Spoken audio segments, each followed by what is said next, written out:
Okay, it's got a new bucket. So the previous bucket was not well established, like it wobbled a lot. This one is notably like the full length of the tires, or at least very, very close. It has grippers on it. It's made out of 1/4-inch thick steel. It's reinforced through the center. Shouldn't bend too much, but I guess we'll have to see. It's held on by two, I guess about 2,000 pound linear actuators. They're electric and slow as hell, but they should be able to hold the top of the bucket when there's a heavy load on the bottom of the bucket. It's also been welded into the front of this thing, but not reinforced yet. So you'll notice that there's not a lot of bracing in the back. It's just in the right position. So we still need to put in these cross braces on it. But overall, looking really good. And now it is time to try the electrical system. Okay, I would make this thing move a wheel, but there's no time for that. Really quickly, to refresh, we've got the tractor, which is actually hooked up to the house right now. It does have a blade on it. It also has these large actuators. One of its wheels, but none of its power yet, is hooked up to the controlling system, which is what we're debugging now. Now in the controlling system, the pathway goes PS4 controller to fanless PC to microcontroller. Microcontroller branches out to small motor controllers for the actuators, large motor controllers for the wheels. So there's a couple of steps in here. All the communication protocols are now working. So I happen to have this thing hooked up, but it runs just fine if you like disconnect it. And I pulled one of the pins on the motor controller and just put the multimeter against it so we can see it without having to actually hook up power and take any risks. So just to show you, if I want to go forward, it is sending a signal to the motors to say, go forward. I guess it does that exactly once. I have to figure out why it's not doing it more than once. Oh no, never mind, there it is. It skips one.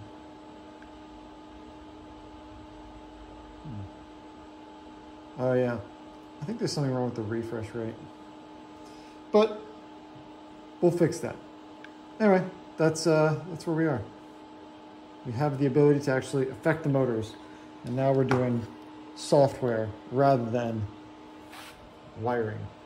Yay! Well, the structure is now totally done. I had a couple of extra pieces of wood just sitting around. This is them. They're not amazing. They're not bad. And now at least it's got a lid. I still haven't put the main guts of it in. But the lid is like fine. You know, it means you can sit on the thing without coming in contact with the batteries. It's also notably lower than I think in the past. It's still got a decent amount of height to it. Not too bad. So yeah, now we got a lid on it. Nice good cross bracing on everything. Super stable. Yeah, that's the tractor. This is the brain of the thing. All hooked up into one big box, the whole shit ton of cables coming out of it. It's been tested. I don't know how many connections. Not that many. Maybe like 200, something like that. It's got to go into that little slot. We've turned off the inverter. I moved around some of the battery cables, disconnected one of the core ones. I hope it fits in that slot. If it doesn't, the batteries can be shifted. But it'd be really nice if it fit. Let's find out. Well, I would say it mostly fits. That looks not bad. Pretty tight. Everything's kind of squished in, but it's working. One more piece at a time, baby. Okay, this thing has never driven before. Well, it has in previous forms, but in this case, it's gotten a lot more complicated. It used to be you drive it with a joystick, and there was a microcontroller, and the joystick was just sort of on-off, and then there was like a slow ramp-up knob. Once upon a time, it was just switches that would just like super bang-bang, full power or no power. But the microcontroller had ramp-up. It still was lacking a number of things, though. It was too tall. There was like the circuits were not sort of well integrated and packed in, and you didn't have very much control. And you had to ride it, which was not always a happy experience. Plus, it didn't have a very good scoop on it. Now it's got a very good scoop. It has the ability to actually dig into the earth, hopefully. It's also now motors to motor controller to microcontroller to computer. And then the computer can interface with more complex things like this machine. It's never driven before, like I said, so we're going to drive it nice and slow because I mostly don't know what I'm doing. Nice and fucking slow. Now it shouldn't move at all when I do this because there's no speed entered. I've just given it a little bit of speed. It should be able to move now. Okay, that's good. Okay, power steering works. Power steering's going right back in.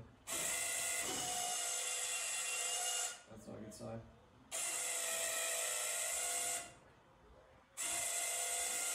Okay. Okay. I'm just getting used to the power steering a little bit. Okay, this should give it enough of a turn to start leaving. Just a little bit of turn. Now, there's something wrong with my Bluetooth connection, so I'm on a very, very long USB cable. Okay, I'm going to see my power steering back. Just give it around this curve. So far, so good, right? Haven't run anything over. Nice and slow. Not seeing any of the faulting problems that we've seen before. So in the past, we've had problems where it will lose the ability to run its motor controllers. Right now, we're not seeing any problems with those motor controllers. I'm going to have to like reset the power. This is good. We're driving. It's been just a shitload of testing this time. Now it can go a little bit faster, but I kind of don't know if I want to juice it. Let's juice it a little. Yeah, just give me a little bit more power. There we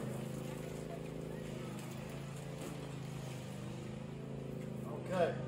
We're going to test the brakes. There we go. That was a hard brake. Okay, let's do a very gentle push test on this thing.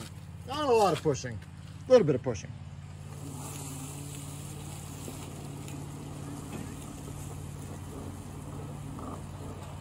Interesting. Notice that only 2 of the wheels were moving for a second there.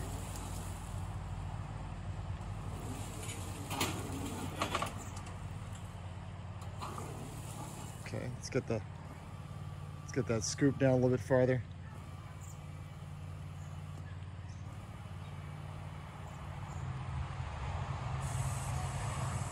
And we'll aim it a little bit closer in. Okay. Now let's see it go. I see one wheel moving. I'm only seeing one wheel moving though. It's very unusual. One wheel's definitely not going to do it, big guy. You need all your wheels engaged to do this game. Ah, maybe one wheel is freeing and the other ones don't have enough torque. Okay, now we're going to juice it a little bit because I've been sending it not enough power. Let's give it a little more power.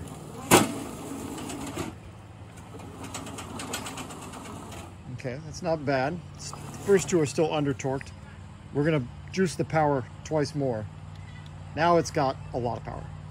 It's not nearly what it has in full power. Okay, so there, now it definitely has a traction issue, and it's darn fast.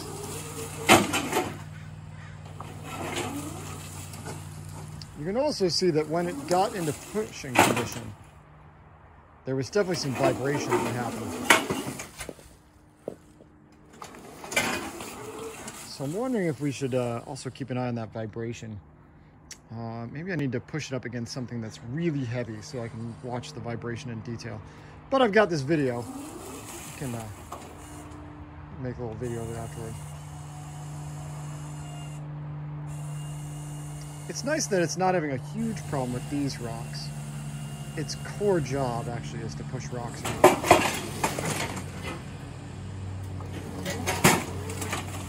Okay, that was good.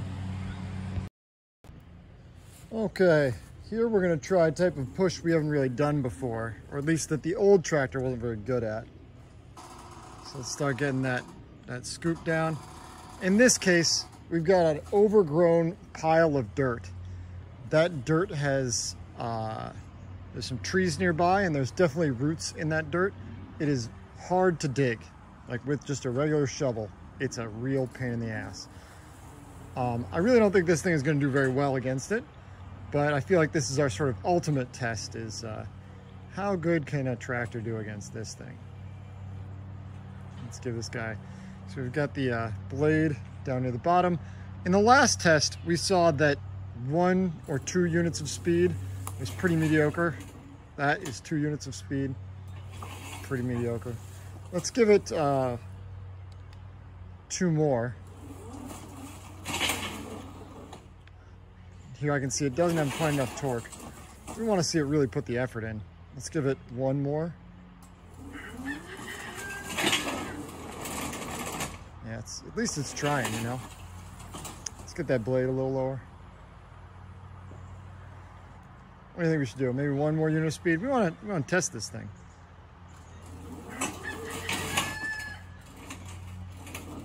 Oh. Actually, I see the cable from the regular lawnmower is caught in there. I have to work that out first before we can continue this test. Okay, take 2. I just pulled the cable for the regular lawnmower out of the way. Let's see what this thing is doing. Okay, so now it definitely has plenty of power. And those wheels are, look at that. The back ones that are steerable are definitely pulling up on their axles. Now the front ones also give a little bit of movement here. Now we can do one more thing here. Let's get that scoop down nice and low.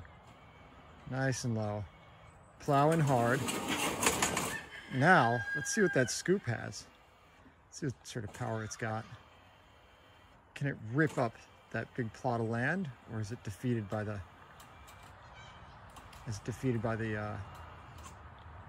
roots that are almost certainly in this big pile of soil?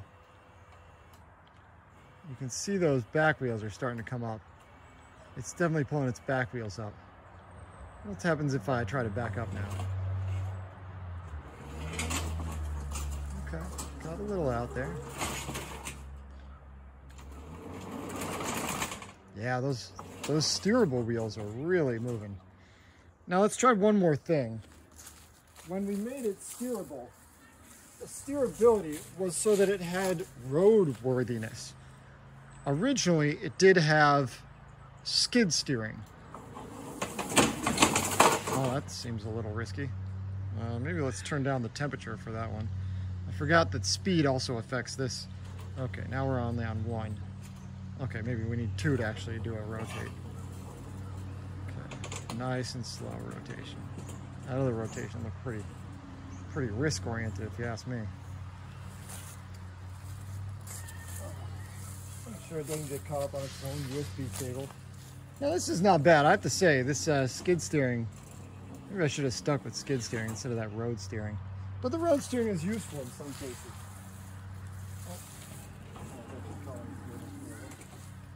Do the skid steering, buddy. Keep going. There you go. Get into position. I need a little more power. Okay, a little more power. Okay, now you're on 4 power. You can do it, buddy.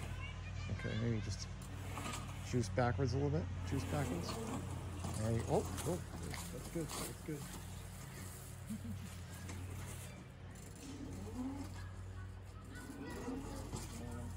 Let's try hard stop.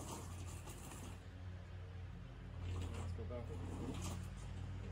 Release hard stop. Forward. Hard stop. Okay, hard stop still working this time. Good.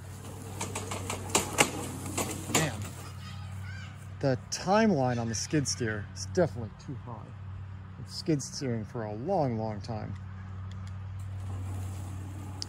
I don't remember what timeout we put on it. Every command of this robot,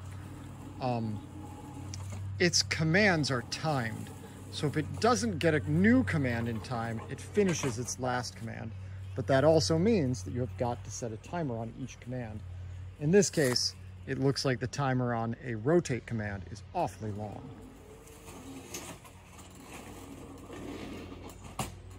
Okay, what happens if I lift this? Oh shit, I don't remember what that command was. Okay.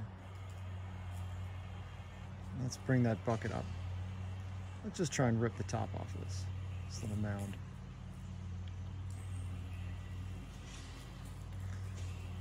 Oh. You can hear it straining. It's definitely underneath something. Those back wheels are coming back up again. No, a regular lawnmower has come to interrupt us. Okay, stop it, regular lawnmower. We're working here. Try not to overrun my stuff. Okay, that's a reasonable test for right now, I think. We'll just back up. Maybe juice it a little bit to back up. Yeah, it's definitely the roots in that pile probably make it quite difficult. But an interesting test. Good to know.